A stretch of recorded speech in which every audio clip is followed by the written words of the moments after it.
Assalamualaikum warahmatullahi wabarakatuh. USM News kembali hadir menjumpai Anda. Beragam informasi menarik akan kami sajikan untuk Anda selama 30 menit ke depan.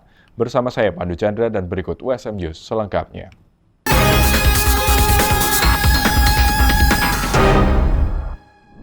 Universitas Semarang kembali melepas 40 mahasiswanya untuk mengikuti program KKN tematik. Kuliah kerja nyata tematik ini akan berlangsung selama 2 bulan ke depan.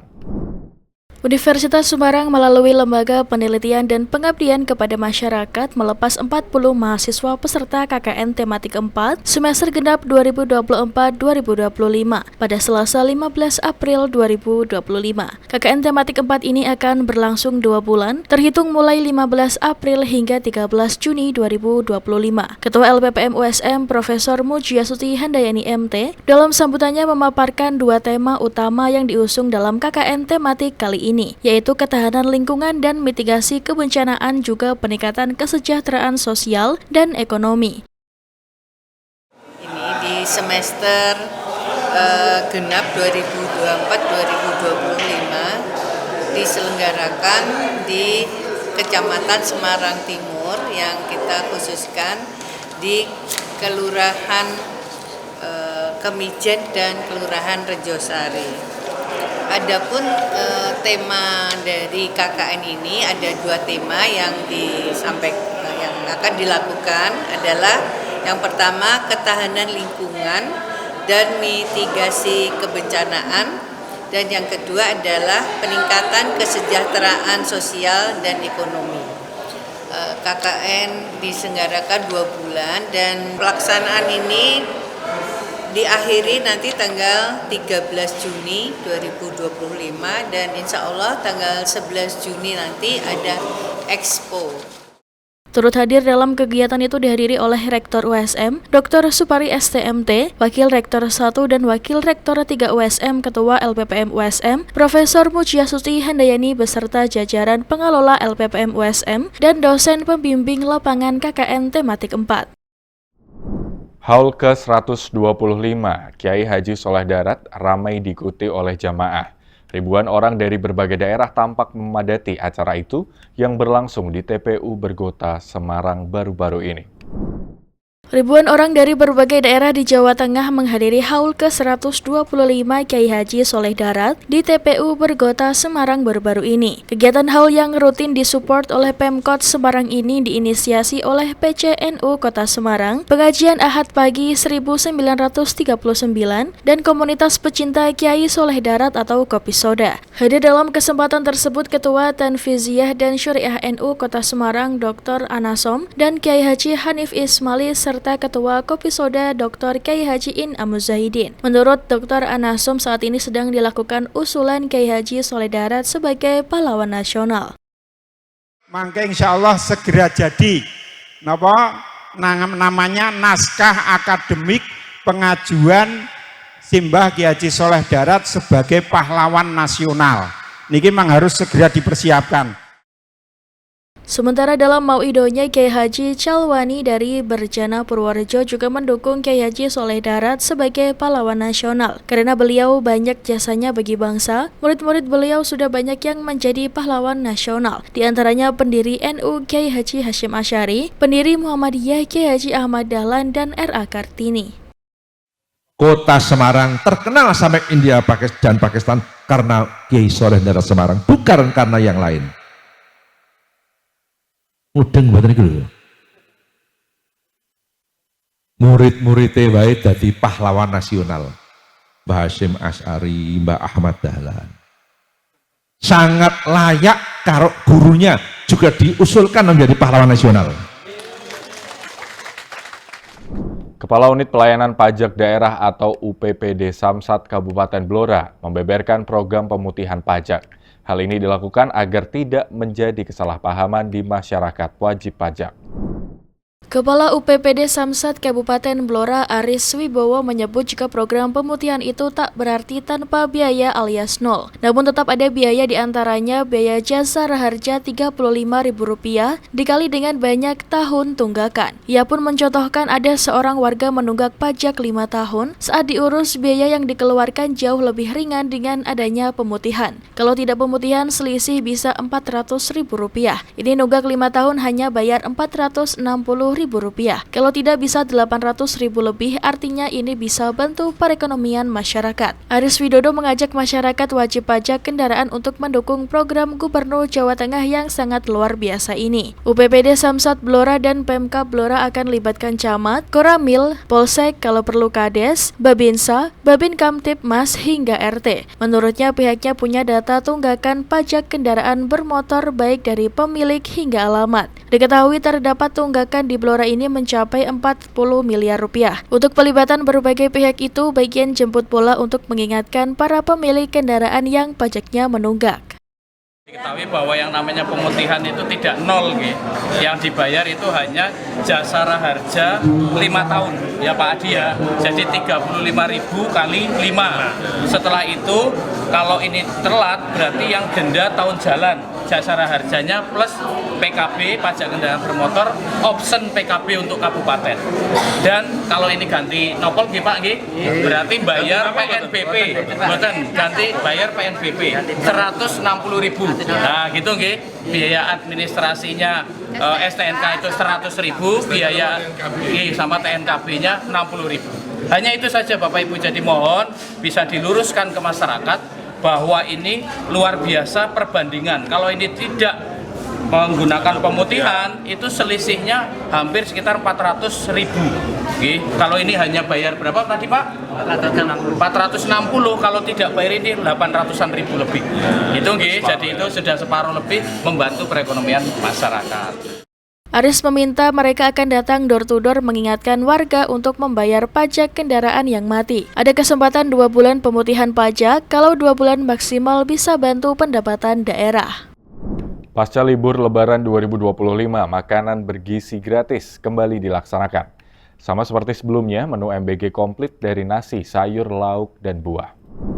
Dari pantauan di SMP Negeri 12 Semarang, pelaksanaan program makan bergizi gratis pasca libur Lebaran 2025 berjalan lancar. 797 porsi yang dibagi-bagikan kepada siswa dalam waktu 15 menit habis tanpa sisa. Seperti sebelumnya, menu MBG sangat komplit dari nasi, sayur, lauk, dan buah memenuhi unsur gizi. Dengan keberlanjutan program MBG ini akan semakin memperkuat pemenuhan gizi anak-anak usia sekolah.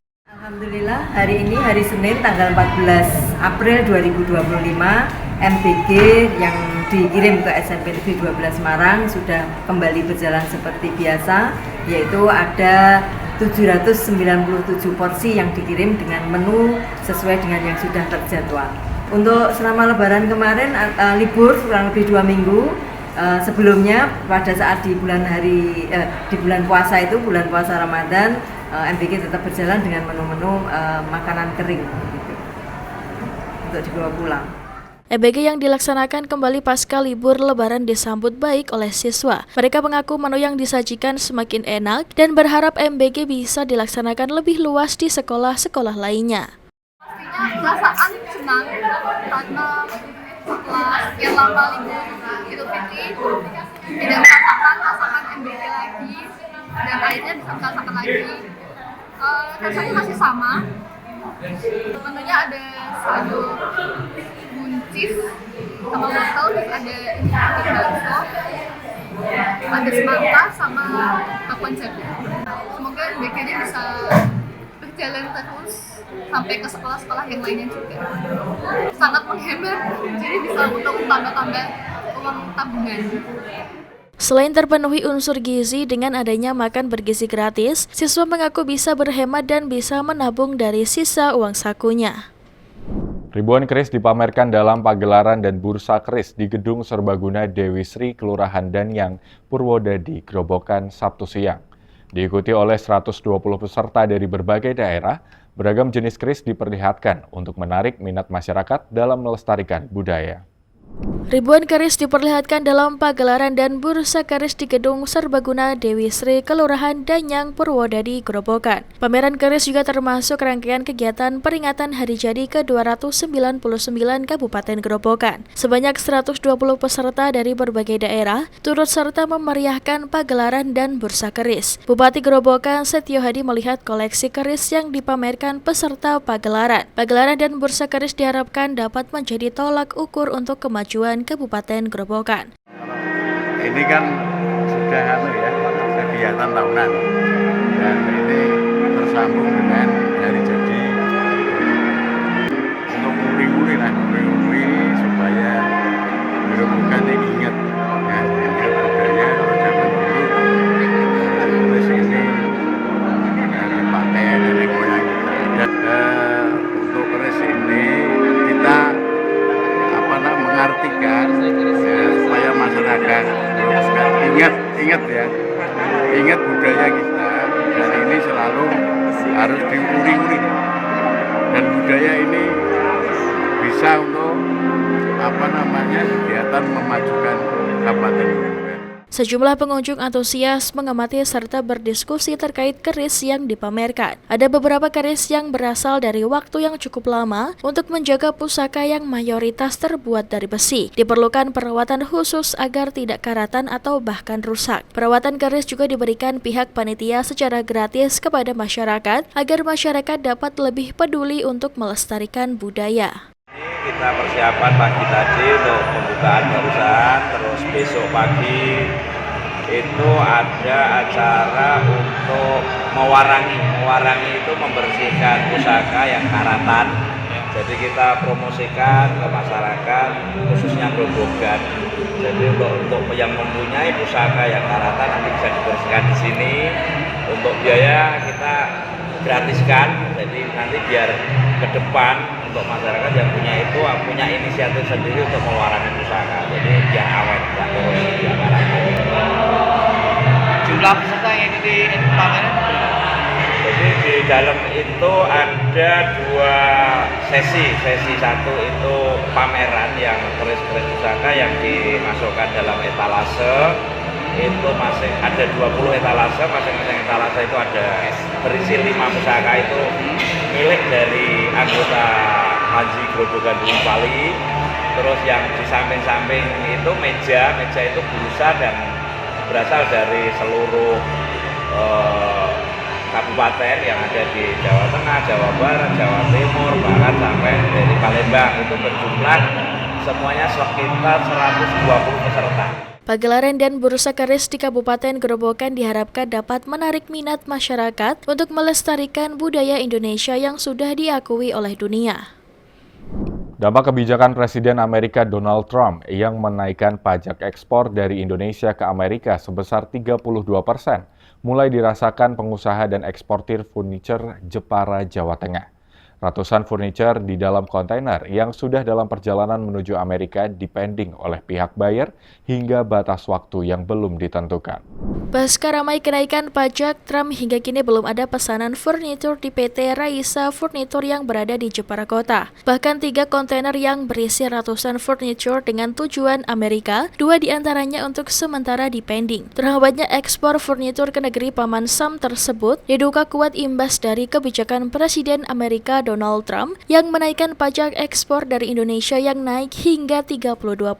Menurut dia, manajer pemasaran PT Raisa Furniture Jepara, meski Amerika Serikat hanya kisaran 20% tujuan ekspor, namun cukup membantu di tengah perekonomian yang lesu. Rata-rata untuk 1 tahun mampu mengekspor hingga 12 kontainer, di mana dalam 1 kontainer berisi 200 hingga 300 furniture dengan nilai dan kisaran 20.000 hingga 22.000 US dollar. Ya kalau bisa ya, kalau kita boleh meminta ke pemerintah itu tuh ya supaya kalau bisa itu dihindarkan atau mungkin dikurangi gitu tarifnya gitu. Mungkin nanti akan ada kebijakan yang disampaikan oleh pemerintah Indonesia kepada Presiden Trump itu. Kalau sampai 32% itu tuh bagaimana? Gitu. Sedangkan mereka itu kan juga situasinya sendiri di sana itu kan sebenarnya sedang lesu gitu ya. Ditambah dengan terus dengan tarif kebijakan ini itu tuh kan terus tambah bagaimana ya nanti. Itu kan juga nanti kan dampaknya kan juga ke kita kan. Kalau misalnya terus ordernya terus nanti pending atau terus turunnya lama atau bagaimana itu kan juga akan berdampak sekali. Biasanya itu tuh kan terus ini ya Pak ya, ada order yang turun kayak gitu tuh. Ini belum ada sih Pak ya. Salah satunya ya memang terus pengaruh ini sih Pak, global itu tuh Pak. Sebelum yang tarif ini tuh kan kita kan ada juga yang terus sebelumnya kayak gitu. Jadi untuk yang pasar wholesale atau retail itu tuh yang paling terdampak kayak gitu. Paling kalau misalnya yang masih jalan ya yang project-project kayak gitu itu yang memang terus itu tuh tertentu memang terus sudah ada customernya pasti yang memang terus sudah pesen kayak gitu. Sampai saat ini para pelaku eksportir furnitur ke Amerika berharap pemerintah bisa mengkaji ulang dan menurunkan tarif pajak yang terlalu tinggi dan memberatkan penjual dan pembeli. Dari Jepara, Eni Ayu Lestari melaporkan. Pemirsa, tempe diketahui sudah jadi panganan nenek moyang Indonesia setidaknya sejak tahun 1815. Di Amerika Serikat, tempe sudah mulai familiar di tahun 1970-an dan semakin populer saat ini beriringan dengan makin banyaknya warga Amerika yang menjalani gaya hidup vegan dan vegetarian. Informasi ini sekaligus menutup perjumpaan kita di hari ini. Saksikan terus USM News hanya di USM TV. Saya Pandu Chandra dan seluruh kru yang bertugas pamit undur diri. Terima kasih. Wassalamualaikum warahmatullahi wabarakatuh. Barry Schwartz sudah berpengalaman 15 tahun memproduksi dan menjual tempe segar di pasar New York. Meski demikian, Barry belum pernah ke Indonesia. Have you been to Indonesia before? Never. Barry mempelajari tempe melalui buku resep The Book of Tempe yang membuat tempe mulai dikenal di Amerika dan terbit tahun 1979 karya penulis Amerika Serikat William Shurtleff. Barry adalah seorang vegetarian yang mengaku jatuh cinta terhadap keajaiban tempe. Merasa frustrasi karena tempe di pasar Amerika yang ia rasa tak berkualitas, ia mulai produksi tempenya sendiri melalui labelnya Barry's Tempe. You know, the magic of making tempeh, that it's mycelium that's binding the beans together.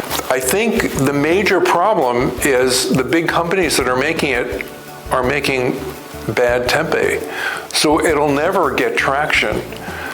You know, it has to be made fresh, not pasteurized. Tempe bukan barang baru di Amerika Serikat. Di supermarket besar seperti tempat saya berada saat ini di New York, tempe dengan mudahnya bisa ditemukan khususnya di bagian makanan sehat atau protein alternatif. Harganya, satu blok tempe seperti ini dengan berat kurang lebih 1/4 kilogram, $3,6 atau bahkan lebih mahal sedikit dibandingkan dengan harga dada ayam dengan berat yang serupa. Mengklaim produk tempenya segar, harga tempe Barry jauh lebih mahal, yakni $12 per setengah kilogramnya. Selain dari kacang kedelai, Barry bahkan juga menjual varian tempe dari kacang-kacangan lain, yakni fermentasi kacang polong, dan juga campuran kacang azuki dan juga beras coklat. Tempe buatan Barry salah satunya dipasok ke restoran vegetarian ABCV yang berada di Manhattan, New York. Tempe disulap menjadi sajian berkelas yang mengharuskan pelanggannya merogoh kocek lebih dalam. Chef di restoran ini memasak tempe kecap manis. Then we fry it crispy in coconut oil, and then it's marinated in a sauce of ketchup manis and lime juice and shallots and chilies. There's also some black garlic here. We have fried shallots. We put on some bruleed banana. Dan burger tempe. So it has some different grains and seeds, sesame, pumpkin, hemp seeds, tempeh culture. We sear it, we marinate it in soy sauce and all these different flavors. Kedua sajian ini dihargai $21 Amerika Serikat. 1 dari 10 warga Amerika Serikat per tahun 2022 tidak lagi mengkonsumsi daging hewani, membuat panganan tinggi protein seperti tempe semakin naik daun. Meski demikian, tren popularitas tempe masih relatif lamban jika dibandingkan dengan produk protein alternatif lainnya. Because people don't know what to do with tempeh. But I think it also has to be delicious, so we need people to cook it well and, do right by it. Pelan tapi pasti, tempe tak hanya naik daun di negeri Paman Sam, tapi juga naik kelas. Segera membuat mental tempe jadi lebih bermakna positif. Dari kota New York, Randy Wicaksana, VOA.